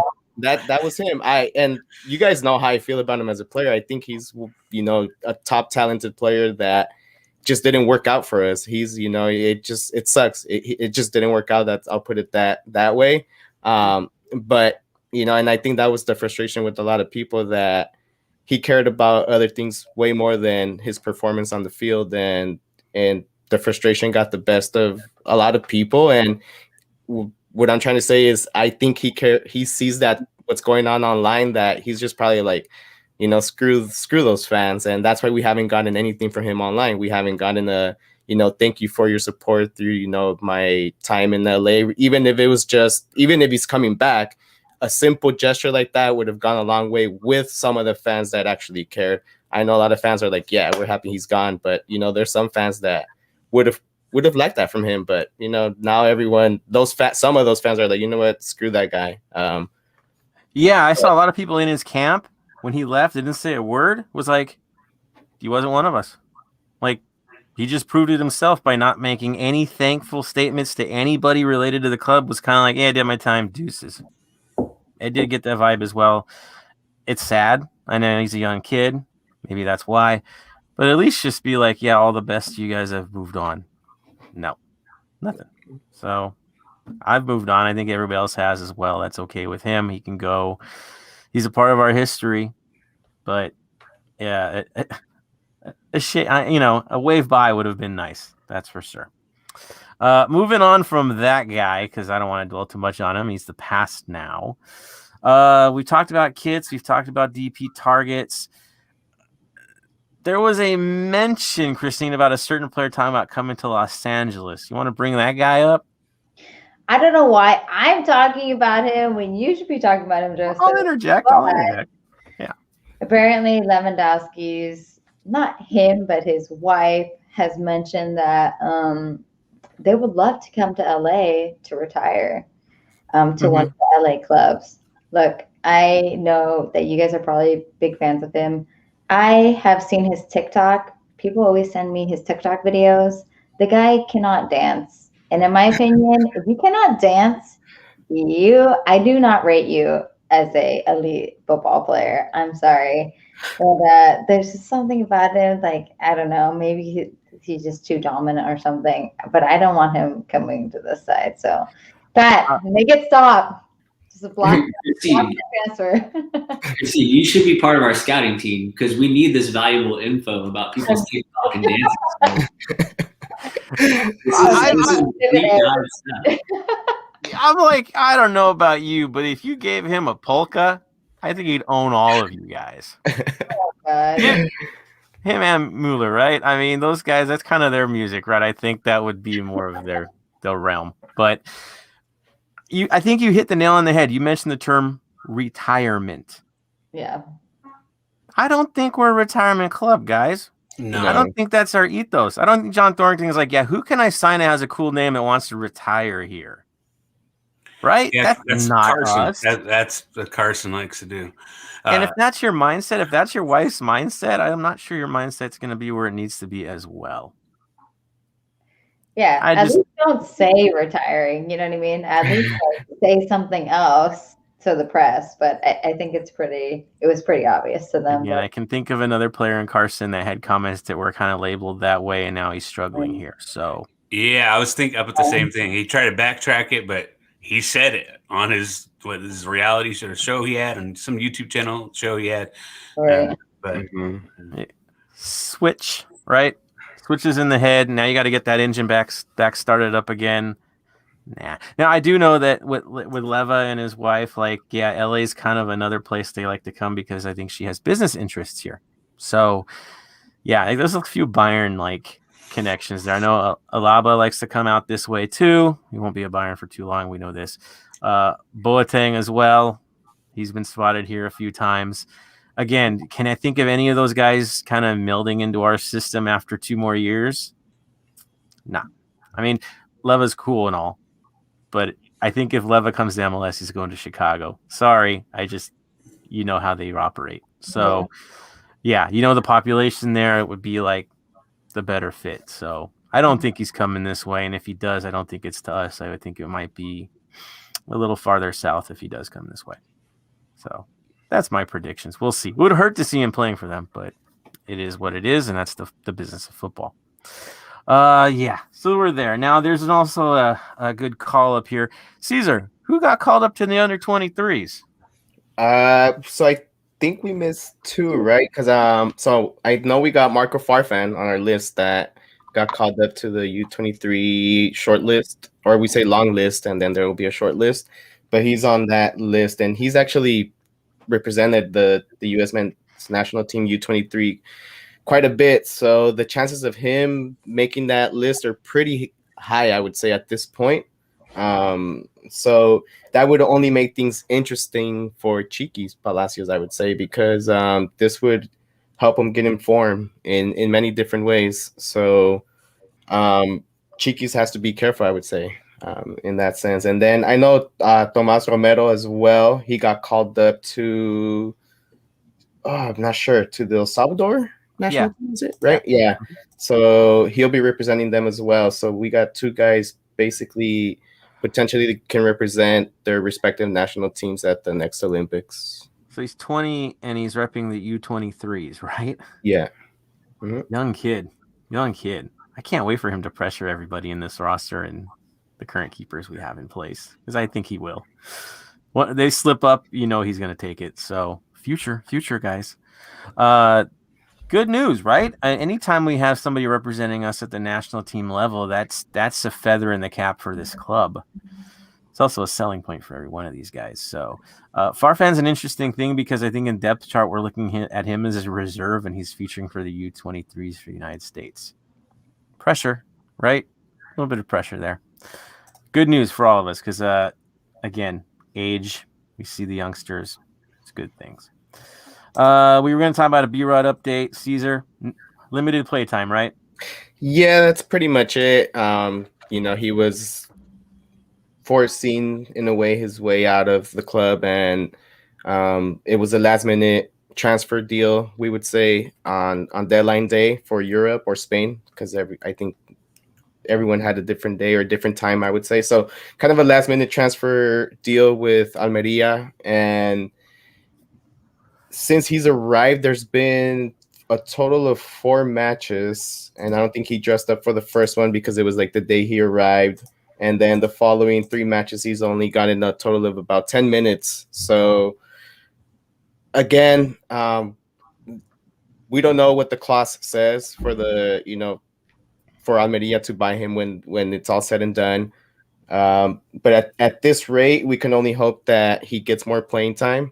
They did send out a tweet where supposedly he's out of this world. So if they really do believe that, we hope to see him on the field and get more playing time for them and tear it up, because that would only boost the LAFC up. So again, I only wish him nothing but the best, and I hope he succeeds. Again, as an LAFC fan, that would put us over the grid of a lot of clubs in MLS. I think it is if it's going to happen that way, so be it. And I think it's the only right way to do it for us, because again, Joseph just mentioned it could be a good selling point for South American players, even for US players. Look what we could do, and your future could be in Europe. So we need him to succeed. At the end of the day, we need him to succeed. Yeah, that's simple. It costs us money if he doesn't. It costs us the space if he doesn't. And I don't think we want to loan him out to another club just because we need to keep him out of our hair. It doesn't work that way. So all the best to him for the sake of all of us. Yeah. Simple as that.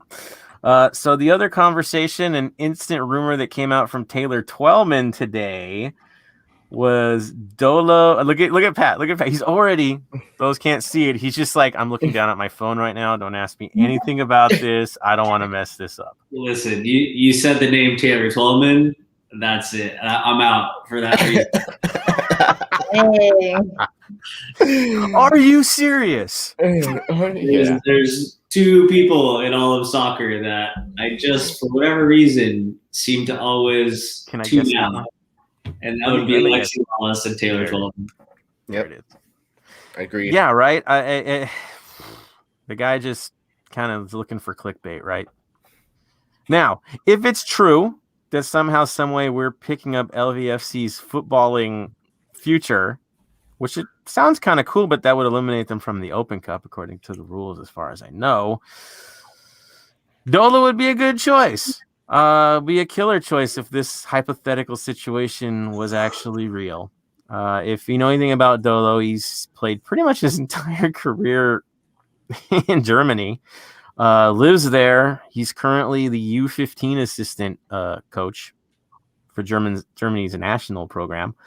Before that, great player for Hannover 96. I think Stuttgart, he was an assistant coach, even for their top side.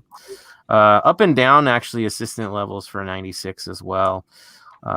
So he's got pedigree, you could say, at developing players. I would say more of that. Not running a team per se and head coaching experience, more of a development experience and identifying and training the boys through.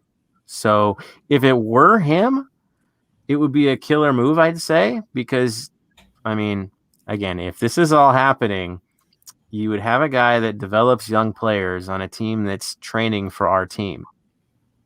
Can't go wrong there. And a guy that has aspirations for not only becoming a head coach eventually in MLS, but also he's already said he wants to be a part of the national team staff because he was an assistant with the national team.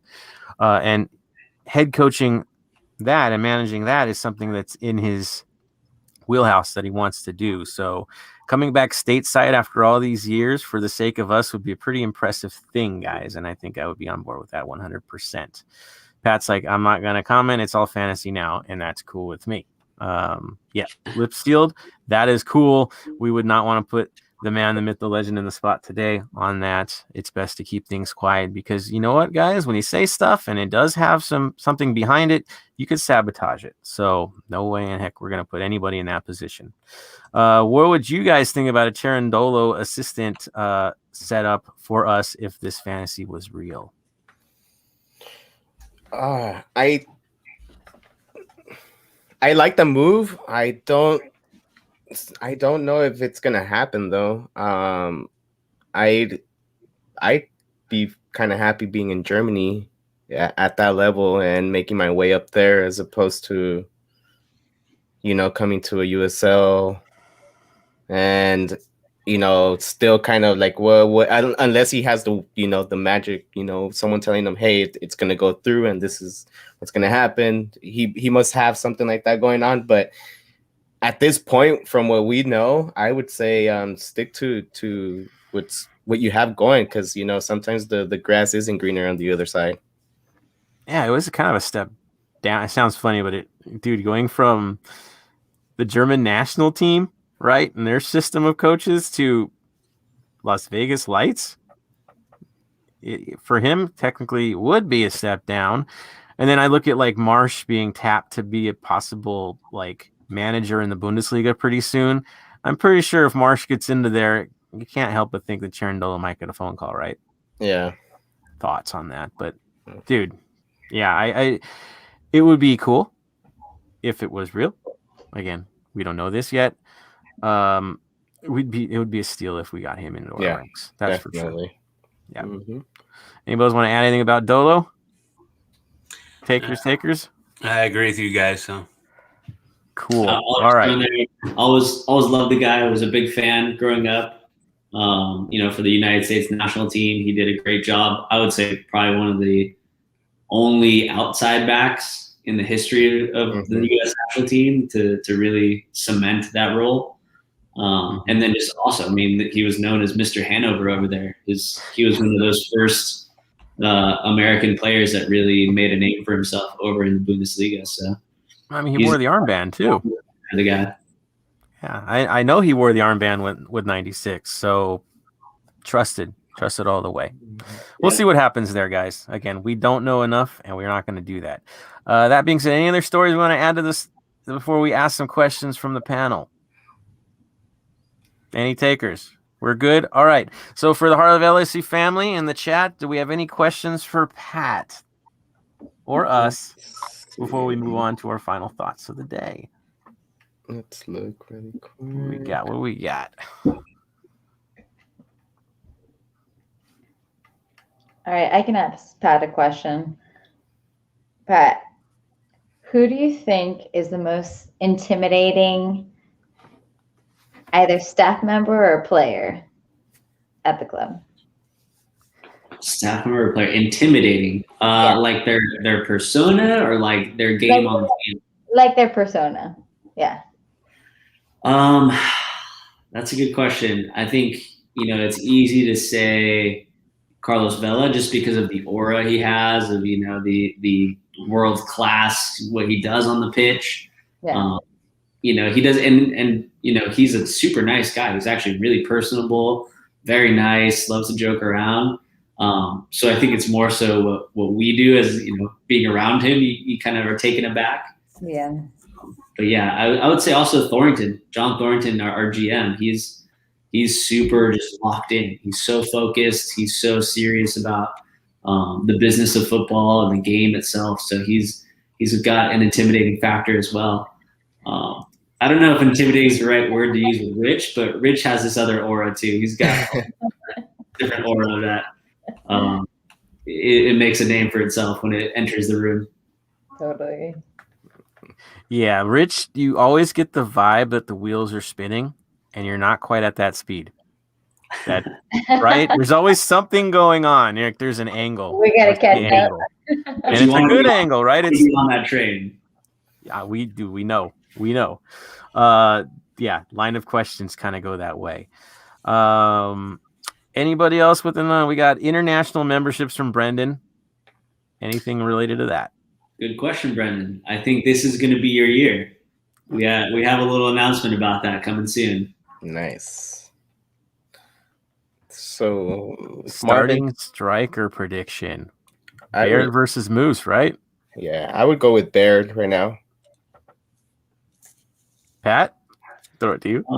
For me, I think I want to see Baird a little more first. I would actually give it to Moose right out the gate, just because it was impressive how he stepped up into the role last year. No one really knew who he was coming out of Reno, and he was tapping goals in, and he did really well for us last year. So right now, I'd give it to him off paper, but it's going to be interesting to see Corey Baird and see how the Southern California native adapts to being back home. Nice. Yeah. Nice.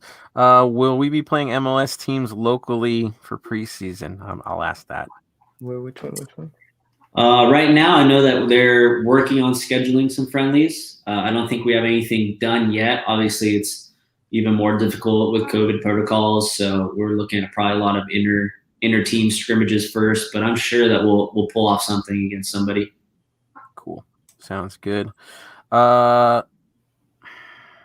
Man, does the club have any inkling of a hint of an idea when we can go to games? Ooh, good question. I even like the way you phrase this one. I think we're all waiting. We're all standing and just hoping that people are wearing masks, they're being safe, getting those vaccines out as much as possible. But we're not going to be starting the season with fans. It looks like. Hopefully, we would love to get at least some partial fans in there at some point this year. But I think a lot of that is going to rely on the powers that be even above us. So we'll keep everybody posted, and we would love to, but we'll see. Definitely probably the vaccine is going to be the story, right? Mm-hmm. I think so. Yeah, safety first in this situation. Wear your masks, everybody. There it is. Wear your mask, get your vaccine. Don't be scared of that thing. We got to get the job done. So you got to beat it. That's for sure. Nestor S. That's a hard one. He's asking at the starting 11. I think it's too early for that stuff, right, guys? Yeah. I mean, hard case. We already know what Segura, Murillo in the back. I'll just throw them out there. I think the Cis versus Vermeer situation. I don't think anybody can guess that yet. Pablo, come on. I'm not gonna say anything on that one yet. That's dangerous. I'm going with Pablo. Right back, King Mun Juan, Palacios on the left, right? I think Case, Fuentes, and Atuesta, right? Take the midfield. Top. Baird versus Moose, and you know who's on the right, and you know who's on the left. Yeah. Right? Yeah. All right. Is it hard to disagree with that? Wait, who were your three mids? I'm sorry, I missed that. Well, I know you hear Latif in there, and I didn't know. I basically said Atuesta, K, and Sifu. Okay. Mm-hmm. This is predictions, not saying who I would put. Right. Yeah. Predictions. I was just about to say that, Joseph. I think you're right because this is predictions. Yeah, predictions. That sounds right. Yeah. This is going to be an interesting one. I think to your guys' point earlier, this is probably the deepest team that we've had so far in our little short lifespan. So it's going to be really interesting. The defense is deep. Even up top has can switch looks. So I think we're going to learn a lot as we go in the beginning half of this year. To be real, I think there's only 3 guys that we're going to be like, if they're available, they're playing. 3. And you're like, what do you mean 3? Atuesta, Rossi, Vela. Outside of that, your job is not secure. Yeah. Right? Anything else is competition. So, and if those guys slip up, well, then it's competition, but I don't expect that happening anytime soon. So, there it is. Anything else we got from anybody out there? Blessing conversations, great off the bench. I agree. He's a dynamo off of the bench. No question about that. That was from Roberto. 3252 becoming an 1825 just to get people in the building. Yeah, vaccines, I think, are the story there, guys. Yeah, I'm part of the 1825, if that's what you're saying. Let's see. Anybody else? Seguro Murillo. They're saying, Seguro and Murillo are probably the go-tos. I mean, probably, right? But I could see them getting cycled in and out, too. So I don't see anybody cycling Vela out, and nobody's going to cycle Atuesta out, and nobody's going to cycle Rossi out. So wait, you said you think they're going to cycle Murillo out? You think that's what you said? Keep him fresh? Yeah. I don't think so. I think he's a 90-minute guy, 34 games. Ooh, I don't think so. I think you want to keep him as healthy as possible and not risk injury because you got to be ready for the playoffs. And you have open cup matches. Maybe. Potentially. Maybe. I know, right? It's selective, but whatever. They're not going to put this money generating club out of that tournament. There's no way. I don't care what record they're going to play off of. They're going to find a way to put us in. I'd be shocked. Yeah. Yeah. No way. It's U.S. soccer. Come on. Do you really think they're going to shoot in the Open Cup? I will protest. I'll be upset. I mean, if they want to be irrelevant, that's a good way to do it. Nobody cares about they care about maybe 4 teams in this league. So you're not going to kick us out. There's no way. If they were allowing fans, they would want U.S. Open Cup in there because we could sell out the stadium easily. But if there's no fans, I was going to say that. Yeah. But if there's fans, they're going to want the money, and we could sell out a U.S. Open Cup game, unlike other teams who play in their practice, field. Yeah, we're gonna take New England to play against New Mexico. Who's showing up from New England for that match? Who will show up anywhere? We play in Carolina. We're going. Anywhere in the country, we're going. There's no way they're going to keep that out. No way. How many of us are old enough to go to a U.S. Open Cup matches at Cal State Fullerton back in the days? Huh? Yeah, how about Citrus College? I've seen them there. I've seen them at APU. Fullerton, for sure. Little mini tiny tickets. Yeah. For sure. Anything else we want to add before we go to the final thought? Pat, I'm not going to make you do a final thought. It's okay. Well, should we have him start on? No, let's do that. Forget it. You're getting a final thought. 1,000%. Christine looked at me like, I will cut you if you. Okay, so he's getting a final thought. Pat, would you want to lead the final thoughts today? I mean, I'll keep them short and sweet, but sure. All right, then if you're all ready, let's do that. Go for it, sir. Give me your final thought of the day. Final thought. I mean, stay safe, everybody. We're going to see you soon. And I just want to thank everybody, especially that started these fan clubs. Like I said, send me some more info, hit the website, sign up. This is how we stay connected. The beautiful part about this club is the way that it's like a family. It's a community in itself. So this is just another awesome part of it. So whether you're in the podcast family or you're in the fan clubs family or you're in the supporter group family, there's something for everybody at this club. So I love it all, and I can't wait to see everybody again. Thank you, brother. All right, I'm going to go to Jason as our next. All right. Well, I missed introductions. My computer was acting wacky. So what I was going to start out with, I just want to wish my daughter a happy birthday. She turned 6 today. Nice. So she's the one that goes. She's been to a game with me. Some of you met her She was tiny, so she said, "Happy birthday, Amalia." I know she loves her LA Football Club. She does the chants. She does do the call of arms chant. So love you and a happy birthday, Amalia. There it is. Thank you. Hey, happy birthday. And Jason, you're feeling better, right, sir? I'm doing better. I'm still just watching my diet. Let's just say I got to eat a lot more fiber than I used to.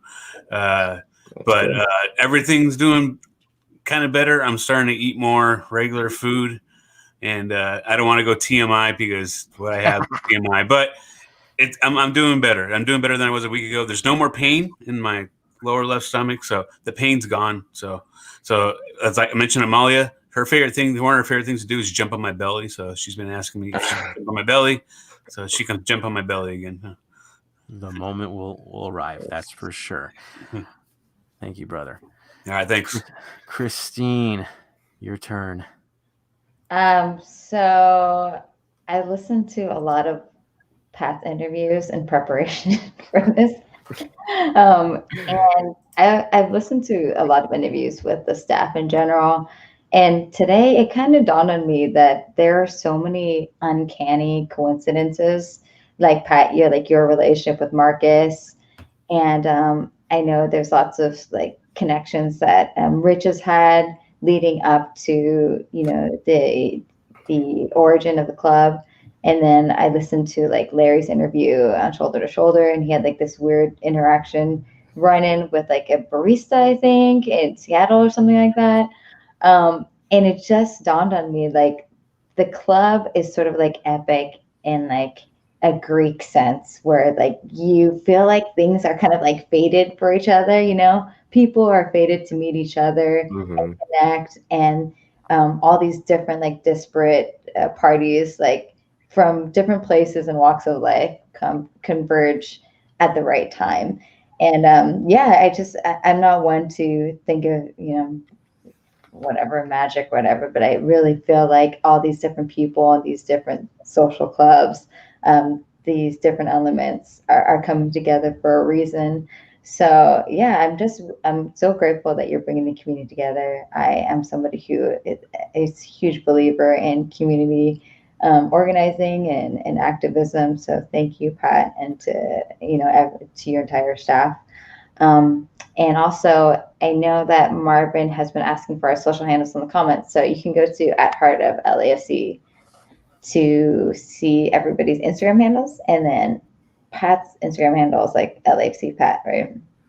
Yep. See, that's all I got. Yep, and scrolling across the bottom right now, so we've got @J_Zacher, @Charlie K04, @Cesar Gonzalez 08, and @the LAFC Punk to find us on Instagram, and that's kind of your most likely place. And of course, @Heart of LAFC is the Instagram handle. Twitter as well. That's where you will find us, Synergy people. And then, of course, heartoflafc.com. So, yeah, I know. We got that too. So check us out everywhere. We are everywhere. This episode will definitely post on our website, on Facebook Live, on YouTube. We're going to add more. You can get it on iTunes. If there's a place, we're throwing it out there, guys, so you won't miss it out. Of course, there's one other man. He's looking at me like, you're going to forget me again? Well, I won't forget you again, Cesar. I'm not forgetting you again. I was tempted to make you the guy to say stuff after I'm done speaking, just to get you the run out, but I won't put you through that torture. So, Cesar, it is your turn, sir. Yeah. I just want to back off on what Christine was going towards too, and I thought she was going to like kind of steal what I was going to say, but just what I'm trying to say is, be careful if you come to the show. You already seen she does her homework, like good homework. So just kidding. No, don't be afraid of that. She does her homework in a good way. She's a great addition to the show, as many as you've been saying. So thank you, Pat, for coming today. And I'm glad, Jason, you're feeling better. Happy birthday to Amalia. Joseph, again, thanks for having all of us here, and everyone that made it out tonight, and all the comments. There was a lot more to go through today for sure, compared to last week. But we'll do what we can going forward in managing and putting your guys's comments up here and giving you guys shout outs. But thank you for being out here tonight. It is past midnight, and I most probably some of you have to go to work tomorrow, school, whatever it is. I hope you guys have a great and blessed Friday. Have a great weekend. And again, as kind of they mentioned, stay safe, wear your masks. We all want to be back at the bank as soon as possible.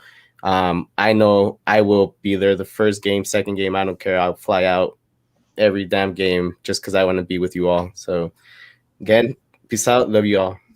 Thank you, brother. Before I give my final thought, I'm going to put Pat on the spot one more time, of course, to thank him for everything that he's done for us in this club. We love you, brother. Everything you've done for me, family, dude, always there for us. No doubt about that. But I also want to put you on the spot for one other thing. If you were to nominate one person with the LAFC staff that needs to come in the heart of LAFC, who would you tag? Ooh, good question. Let's see.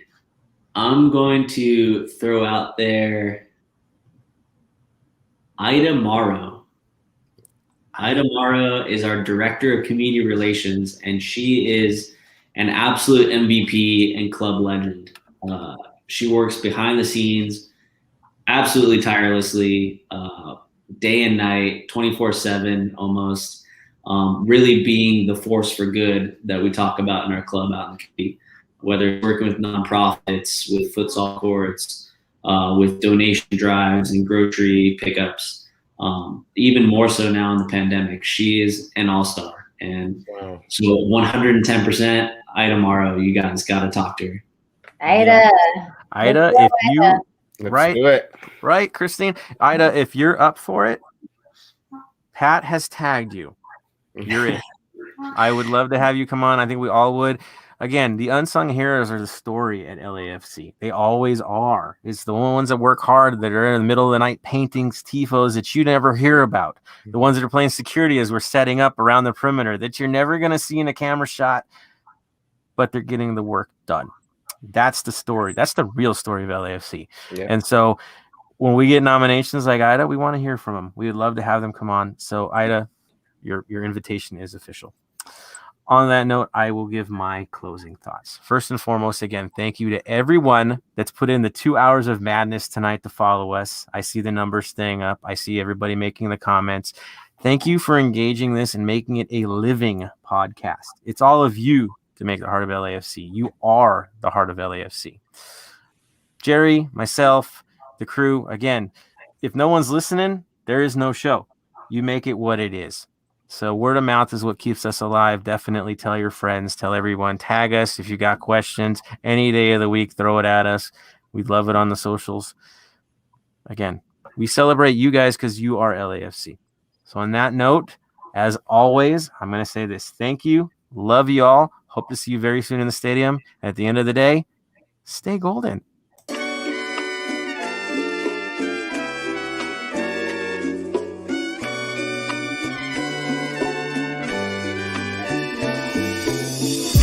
Thank you for listening to the Heart of LAFC. Make sure to leave us a rating and review on iTunes or Stitcher. Shoulder to shoulder, the black and gold is taking over.